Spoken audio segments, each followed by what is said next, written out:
Aquella noche de noviembre olía a poder.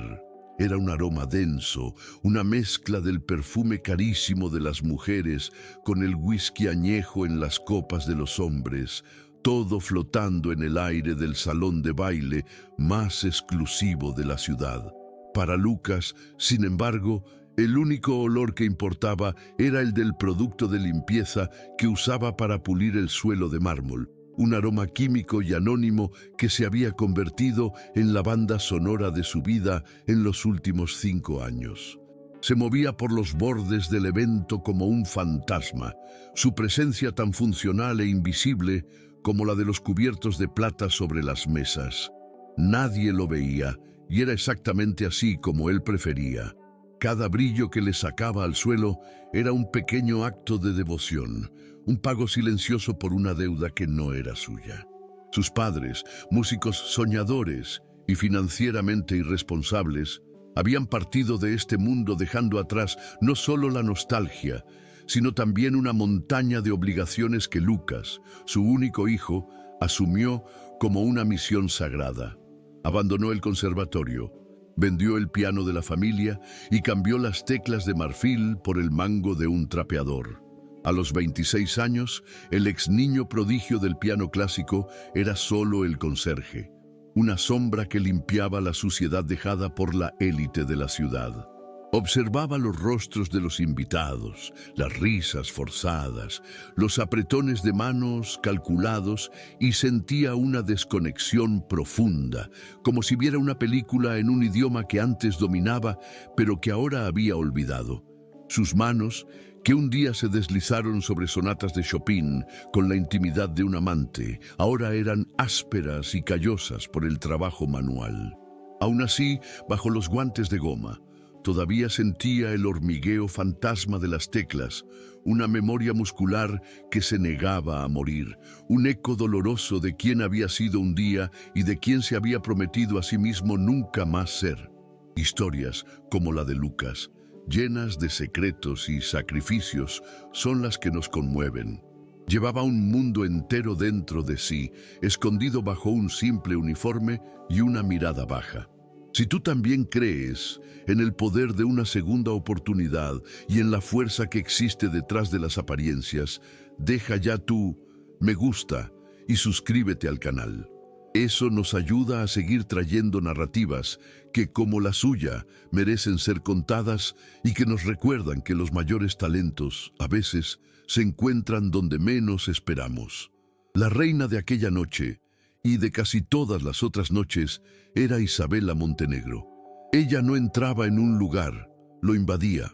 Su vestido rojo parecía una llamarada danzando entre los trajes oscuros, y las joyas en su cuello valían más que todo el edificio donde vivía Lucas. Hija única de un magnate del sector inmobiliario, Isabela había heredado no solo la fortuna, sino también la arrogancia y la certeza de que el mundo era un escenario construido exclusivamente para ella. Su risa era fuerte, cortante, y sus ojos azules evaluaban todo y a todos con un aburrimiento calculado, como si nada fuera lo suficientemente bueno para impresionarla. El incidente fue tan banal que pareció un guión mal escrito del destino. Lucas, retrocediendo con una bandeja de copas vacías, no vio a uno de los invitados dar un paso atrás. El choque fue mínimo, pero suficiente para desequilibrarlo. Tambaleó y una única copa, con un resto de champán, voló de su bandeja y aterrizó con un golpe sordo en el zapato de satén blanco de Isabela. Una pequeña mancha dorada, casi insignificante, floreció en la tela inmaculada. Un accidente tonto, que en cualquier otro universo terminaría con una disculpa apresurada y olvidada. Pero aquel era el universo de Isabela. El silencio se extendió a partir de ella como una onda de choque. La música pareció vacilar. Las conversaciones murieron. Todas las miradas se volvieron hacia la escena. La heredera multimillonaria, el conserje arrodillado tratando de secar la mancha con un paño de limpieza, y el pequeño charco de humillación entre ellos. Lucas solo quería desaparecer, evaporarse, ser cualquier cosa menos el centro de atención en ese momento. Lo siento, señora, por favor, perdóneme. Fue un accidente. Lo siento mucho, murmuraba, sin atreverse a levantar la mirada del suelo. Isabela, sin embargo, no mostró enfado. Peor, mostró diversión. Una sonrisa lenta y cruel se formó en sus labios. Miró al círculo de espectadores que se había formado y vio una oportunidad, no para perdonar, sino para actuar. ¿Un accidente?, dijo con la voz alta y clara, llena de un desprecio teatral. Esto es más que un accidente, es un símbolo. La suciedad intentando manchar lo que está limpio. Miró sus manos callosas, luego el paño que él sostenía, y la idea floreció en su mente, perversa y brillante. Señaló con un dedo adornado con un anillo de diamantes hacia el magnífico piano de cola negro que descansaba en el escenario intacto durante toda la noche. Tú, le dijo a Lucas, que todavía estaba de rodillas, con esas manos inmundas te atreviste a ensuciar algo que me pertenece. La multitud contuvo la respiración, oliendo el drama. Quiero ver hasta dónde llega tu audacia. Te desafío. Sube a ese escenario y toca. Toca mejor que el pianista profesional que contraté para esta noche. Si lo consigues, yo, Isabela Montenegro, prometo públicamente casarme contigo. La humillación estaba completa. La propuesta era un absurdo, una broma cruel para exponer el abismo que existía entre ellos y garantizar el entretenimiento de la noche. La risa de Isabela fue la mecha. Pronto todo el salón la acompañó. Eran risas de todo tipo, agudas y burlonas, graves y condescendientes. Eran el sonido de la mofa, el ruido que hace la élite cuando se encuentra con algo que considera patético y fuera de lugar. Sacaron los móviles no por admiración, sino para registrar el clímax de la humillación, el momento en que el conserje sería irremediablemente destrozado. Para Lucas, cada carcajada era como una piedra lanzada contra él, y sentía el peso de cada una, amenazando con aplastar la poca dignidad que le quedaba. Permaneció allí, de rodillas, paralizado por el shock y la vergüenza. El mundo se había convertido en un zumbido indistinto, y lo único nítido era el rostro de Isabela, con su sonrisa victoriosa. La primera reacción de su cuerpo fue la de huir, levantarse, correr hacia la puerta de atrás, desaparecer en la noche y no volver jamás. La promesa que se había hecho a sí mismo de vivir una vida anónima para honrar a sus padres gritaba en su mente. Ser invisible era su seguridad, su penitencia. Aceptar ese desafío sería traicionar todo en lo que se había convertido en los últimos 5 años. Isabela notó su vacilación y decidió clavar el cuchillo un poco más hondo. ¿Qué pasa? ¿Te comió la lengua el gato?, provocó, acercándose un paso. ¿O es que tus manos solo sirven para sostener un trapeador? Vamos, muéstranos tu gran talento. La crueldad en su voz era palpable, y fue en ese momento que algo dentro de Lucas cambió. Miró sus propias manos, las cicatrices y los callos que contaban la historia de su sacrificio, y, detrás de ellas, vio las manos de su madre, ágiles y delicadas, danzando sobre las teclas del piano familiar. Recordó la voz de ella, diciendo que la música era la única oración que Dios entendía sin necesidad de palabras. Recordó a su padre, quien, incluso hundido en deudas, lo miraba tocar con un orgullo que parecía la única riqueza que realmente poseían. Tu música es tu alma. Nunca dejes que nadie la silencie, le había dicho una vez. Y allí, en ese salón, frente a esa mujer que representaba todo lo más superficial y vacío del mundo, Lucas se dio cuenta de que su silencio era la mayor traición de todas. No estaba silenciando su música para honrar a sus padres, estaba permitiendo que el miedo la matara. Por primera vez en 5 años, miró directamente a Isabela y no vio a una heredera intocable. Vio a una persona pequeña, un alma pobre que necesitaba empequeñecer a los demás para sentirse grande. Y la rabia que sintió no fue destructiva, sino una llama clara y fría de determinación. Ya no se trataba de ganar o perder, ni de una promesa de matrimonio absurda. Se trataba de recuperar lo único que era verdaderamente suyo. Lentamente se levantó. El movimiento estuvo lleno de una dignidad que sorprendió a todos. No se limpió el polvo de las rodillas, no se ajustó el uniforme arrugado. Simplemente se irguió, y en su mirada había una resolución que acalló las risas más cercanas. Le dio la espalda a Isabela y sin decir una sola palabra, comenzó a caminar hacia el escenario. El sonido de sus gastados zapatos de trabajo, resonando en el mármol pulido, era lo único que rompía el repentino y denso silencio que se había instalado en el salón. La caminata pareció durar una eternidad. Los invitados se apartaron, abriendo un pasillo para él, sus rostros ahora mostrando una confusión intrigada. ¿El conserje iba realmente a aceptar el desafío? La burla dio paso a una curiosidad morbosa. Subió los 3 escalones del escenario y se detuvo frente al piano. Era una máquina magnífica, de un negro tan profundo que parecía tragarse la luz. Para él era más que un instrumento. Era un portal a una vida que había enterrado. Tocar ese piano sería como desenterrar a un fantasma. Pasó la punta de los dedos sobre la tapa cerrada, sintiendo la laca fría y lisa. Fue una caricia vacilante, el reencuentro con un amor perdido. Luego se sentó en el taburete y la transformación fue instantánea. El conserje de hombros encorvados desapareció. En su lugar se sentó un concertista. Su espalda se enderezó, sus manos reposaron sobre sus piernas y miró las teclas con la familiaridad de quien regresa a casa. El mundo exterior, con sus susurros y miradas, dejó de existir. Solo estaban él y las 88 teclas frente a él. Cerró los ojos por un instante. No pensó en la multitud ni en Isabela. Pensó en sus padres. Dedicó cada nota que estaba a punto de tocar a su memoria, a su sacrificio y al amor incondicional que le dieron. Esta no sería una actuación para humillar a su verdugo. Sería una elegía, una carta de amor, un grito de liberación. Sería su alma, finalmente, hablando después de un largo y doloroso silencio. Entonces, abrió los ojos. Sus manos se elevaron, y en el silencio absoluto del salón sonó la primera nota.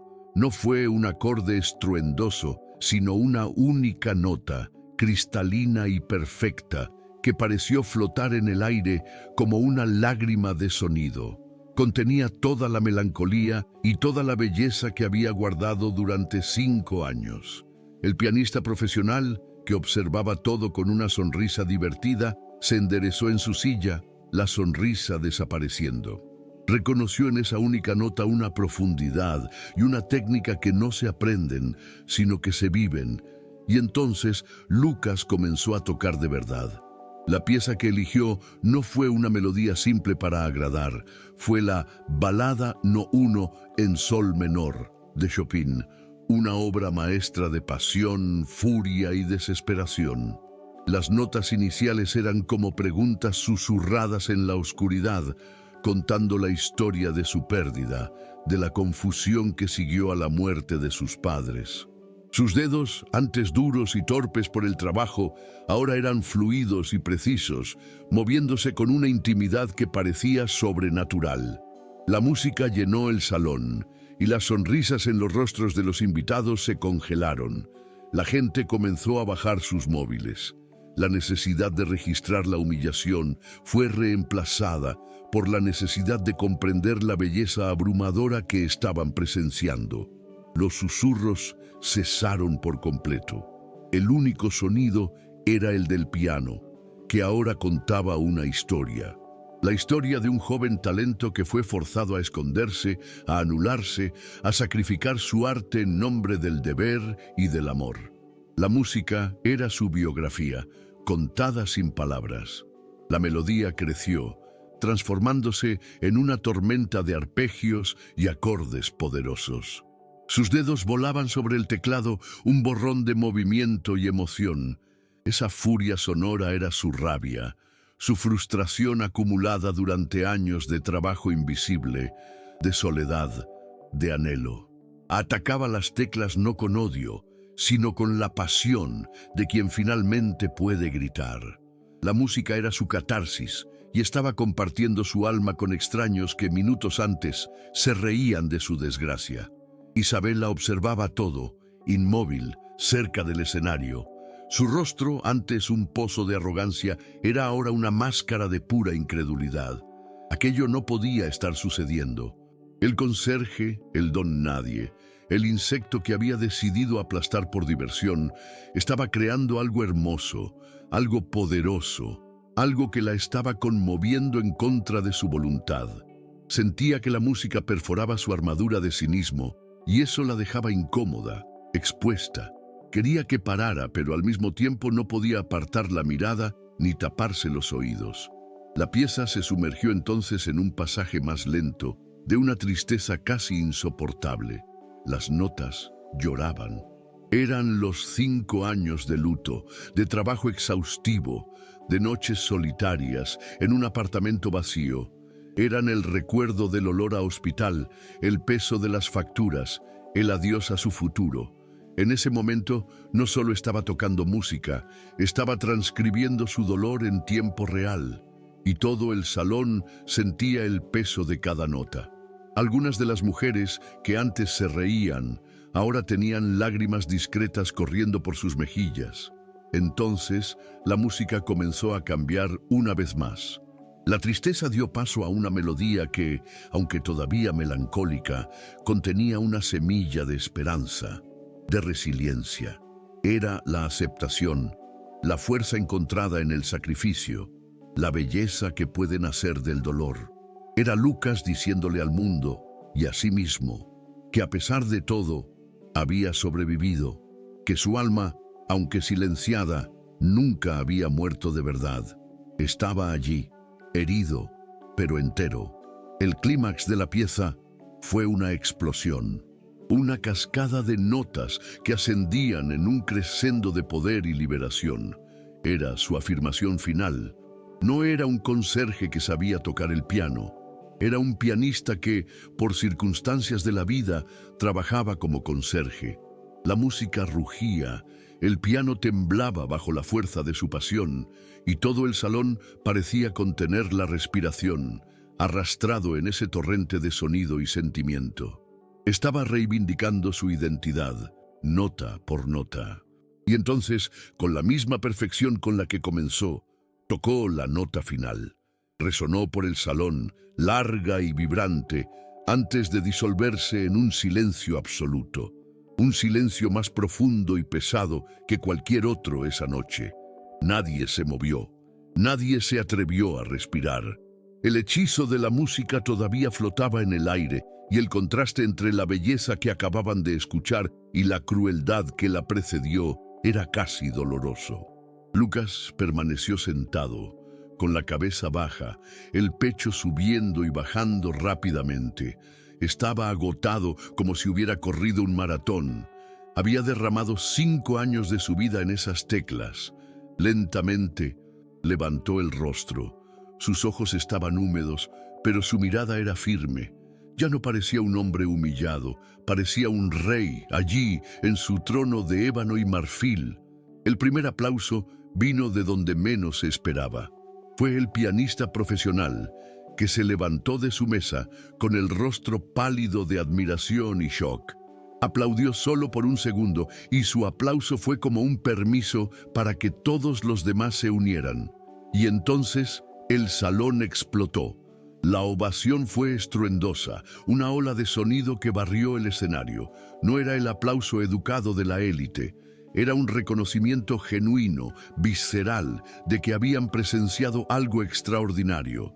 La gente se levantó, una tras otra, aplaudiendo con una energía que rara vez demostraban. Gritaban «¡Bravo!», silbaban, el cinismo de la noche completamente olvidado, reemplazado por una admiración pura. Lucas miró a esa multitud de rostros que ahora lo veían por primera vez, pero su mirada pasó por todos ellos y se posó en una sola persona. Isabella. Todavía estaba de pie, cerca del escenario, sin aplaudir. Su rostro era una mezcla compleja de shock, rabia y, para su propia sorpresa, una punzada de humillación.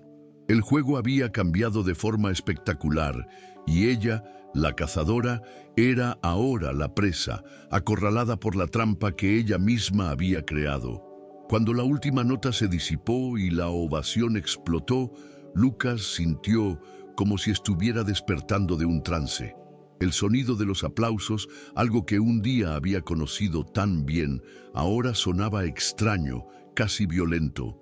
Se levantó del taburete del piano, no con la gracia de un artista recibiendo su tributo, sino con la rigidez de un hombre común que se encuentra de repente en el lugar equivocado.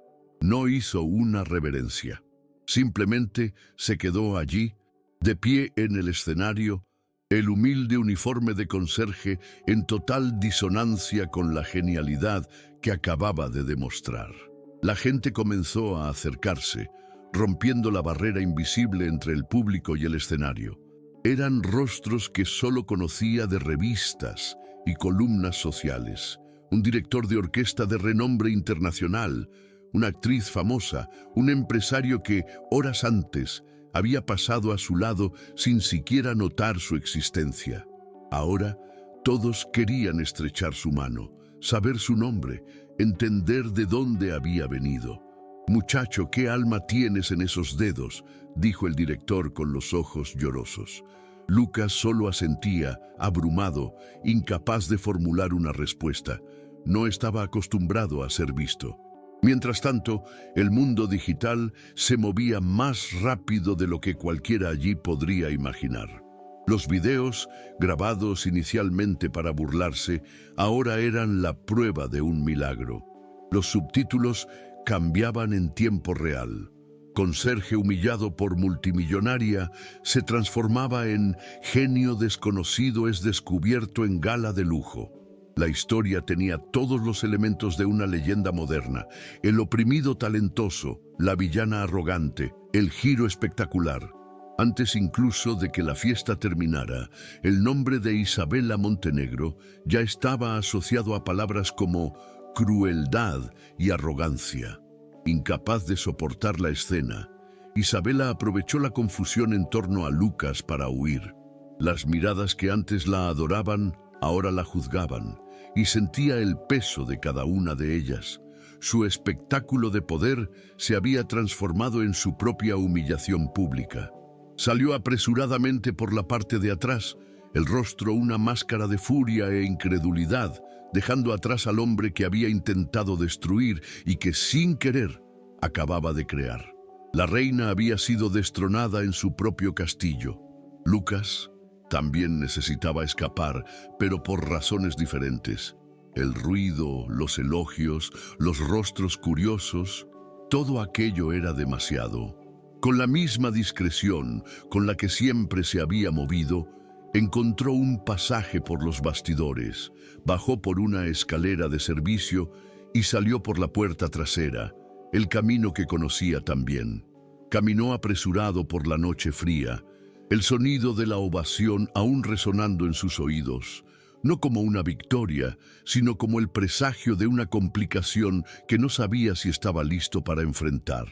A la mañana siguiente, Lucas se despertó en su pequeño apartamento, con el sonido del tráfico entrando por la ventana. Por un momento, se preguntó si todo no habría sido un sueño extraño, pero entonces vio su móvil barato, vibrando incesantemente sobre la mesita de noche, decenas de llamadas perdidas de números desconocidos, y las noticias.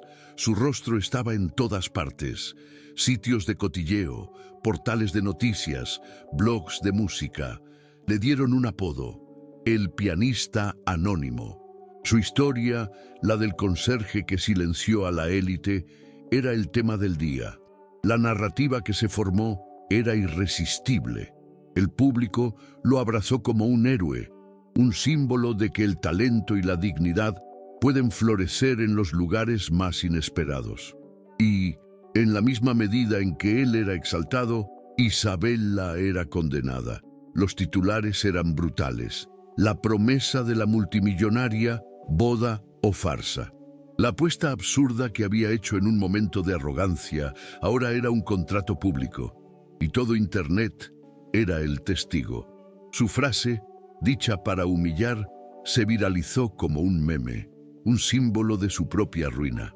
Isabela estaba acorralada en su ático de lujo, viendo el desmoronamiento de su imagen pública. El teléfono no paraba de sonar. Era su padre, furioso, no por la crueldad del acto, sino por el desastre de relaciones públicas que había causado. Eran los patrocinadores de sus eventos de caridad, amenazando con retirar su apoyo. Eran los miembros del consejo de la empresa familiar, exigiendo que arreglara la situación.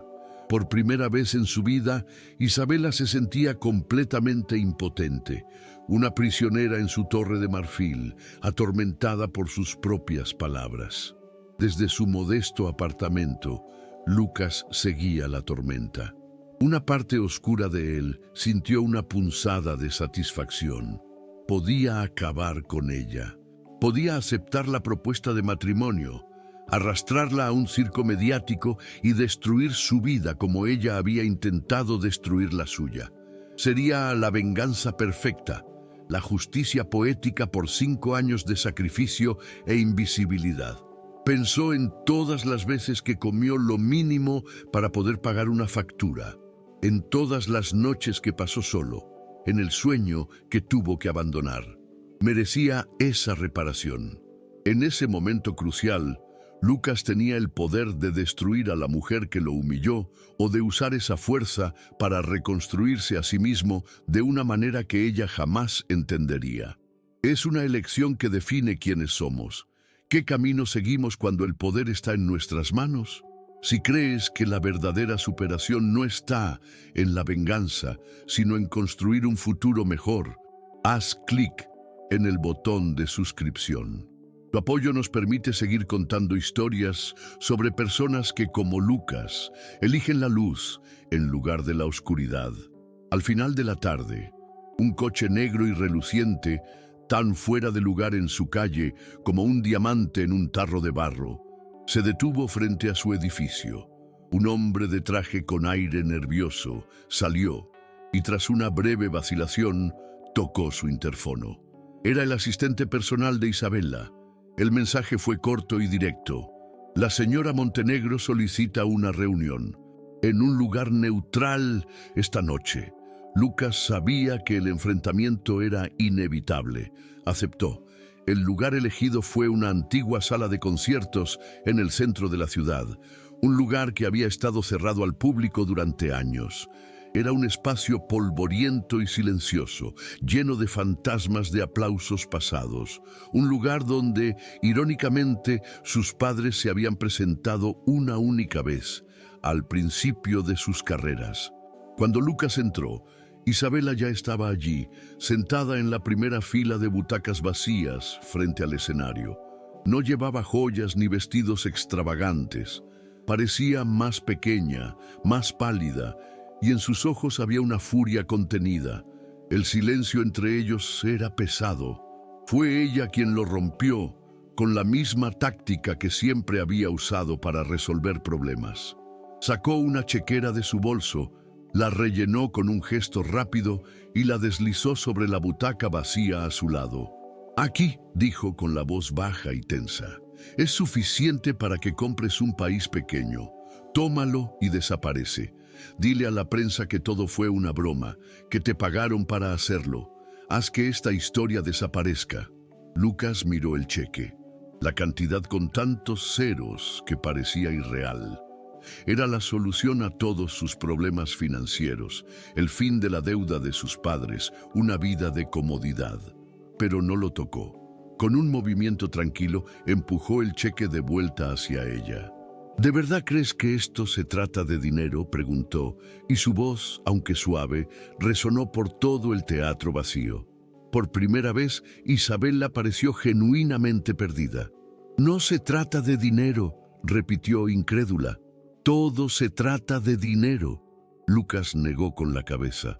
En los últimos 5 años he limpiado el suelo de lugares como aquel donde me humillaste.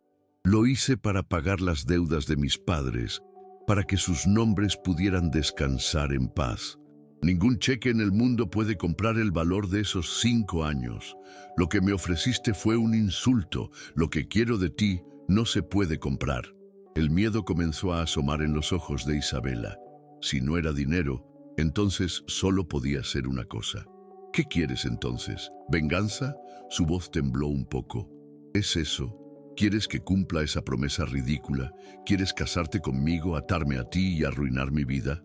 Se levantó, la rabia mezclada con un pánico que nunca antes había sentido.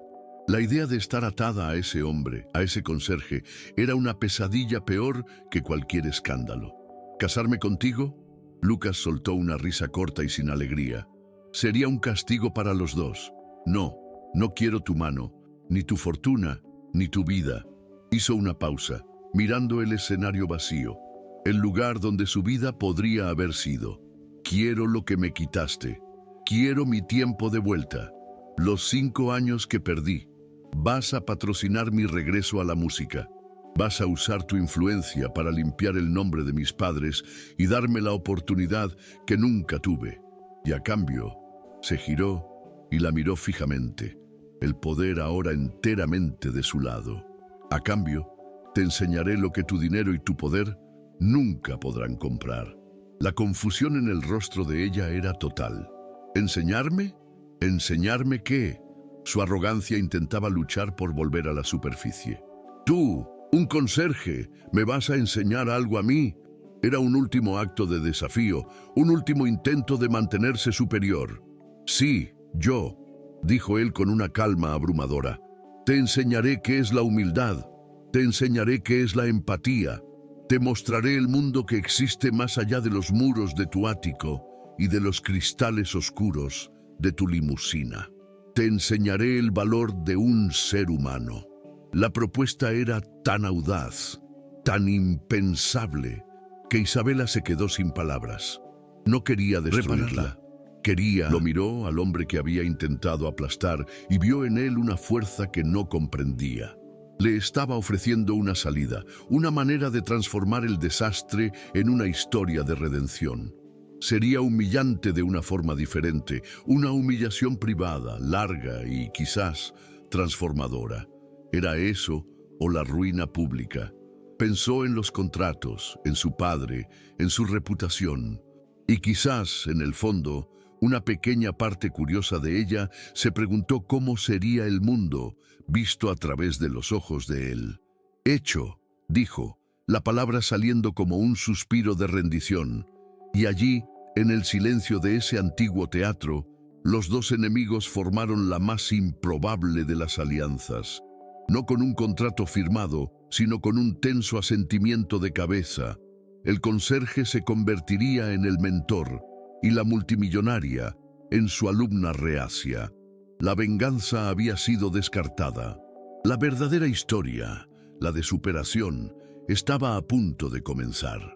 Los primeros días de aquel extraño acuerdo fueron como una guerra fría.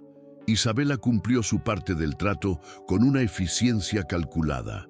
Contrató a los mejores agentes y asesores de prensa que rápidamente comenzaron a moldear la narrativa pública. Lucas, el genio accidental, estaba siendo preparado para su gran regreso. Las deudas de sus padres fueron discretamente saldadas y tuvo acceso a los mejores estudios y tutores que el dinero podía comprar. Para el mundo, Isabela era la mecenas generosa que había descubierto un talento en bruto. Solo ellos dos sabían la verdad. La parte más difícil, sin embargo, era la contrapartida de Lucas.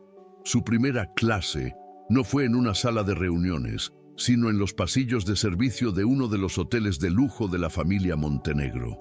La hizo pasar un día entero trabajando junto al equipo de limpieza, vistiendo un uniforme simple, aprendiendo a ser invisible. Isabela protestó, amenazó, pero el recuerdo del escándalo la mantenía a raya. Por primera vez, sintió el cansancio en los huesos y la indiferencia en las miradas de los huéspedes ricos que pasaban a su lado sin verla. Fue en ese ambiente donde las primeras grietas en su armadura comenzaron a aparecer. Escuchó las conversaciones del personal durante el descanso. Una camarera preocupada por su hijo enfermo, un aparcacoches soñando con abrir un pequeño taller, un cocinero celebrando la graduación de su hija. Eran vidas enteras, complejas y reales, sucediendo en las sombras de su imperio. Lucas no decía nada, solo la dejaba observar, obligándola a ver a las personas que siempre había tratado como piezas de un decorado. Y para su sorpresa, comenzó a sentir algo incómodo, una punzada de curiosidad, de conexión. Mientras Isabela se veía forzada a enfrentar la realidad, Lucas se sumergía de nuevo en el mundo que le había sido robado. Las horas de práctica eran agotadoras, pero liberadoras. Con cada pieza que reaprendía, un trozo de su antigua identidad regresaba. Hubo momentos de frustración, cuando sus dedos, desacostumbrados, fallaban. En uno de esos días, mientras luchaba con un pasaje particularmente difícil de Liszt, Isabela, que lo observaba de lejos, dijo con su acidez habitual: «Hasta mi chofer tiene más ritmo». Pero luego añadió, casi en contra de su voluntad: «El director de orquesta de mi padre decía que la furia necesita control, no caos». Fue el primer consejo, la primera vez que participó, en lugar de solo soportar. El clímax de esa improbable jornada llegó 6 meses después. La noche del gran concierto de regreso de Lucas, la misma sala de espectáculos donde habían sellado su acuerdo, estaba ahora abarrotada. La prensa, la élite de la ciudad e incluso gente común que se había enamorado de su historia, todos estaban allí. Tras bastidores, Lucas sentía un nerviosismo que no había sentido la noche de la gala. Antes, no tenía nada que perder. Ahora, el peso de la expectación del mundo estaba sobre sus hombros. Isabela lo encontró allí, mirando el escenario por una rendija de la cortina. No parecía la reina de la noche, sino una inversora ansiosa antes de un gran negocio. Al ver el pánico en sus ojos, hizo algo inesperado. Le puso la mano en el hombro, un toque rápido y vacilante. «Lograste acallar a todo un salón de cínicos con las manos sucias de champán», dijo. «Un público que vino aquí para aplaudirte será fácil». No había burla en su voz, solo un realismo pragmático que, extrañamente, sonó como un aliento.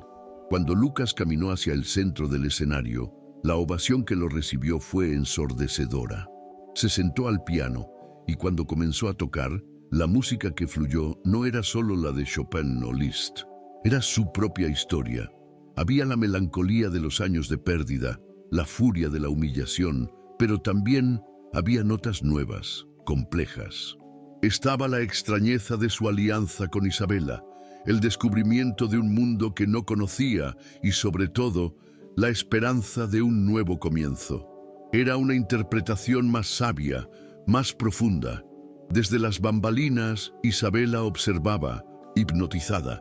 No veía solo a un pianista talentoso, veía el resultado de su acuerdo, la consecuencia de su acto de crueldad.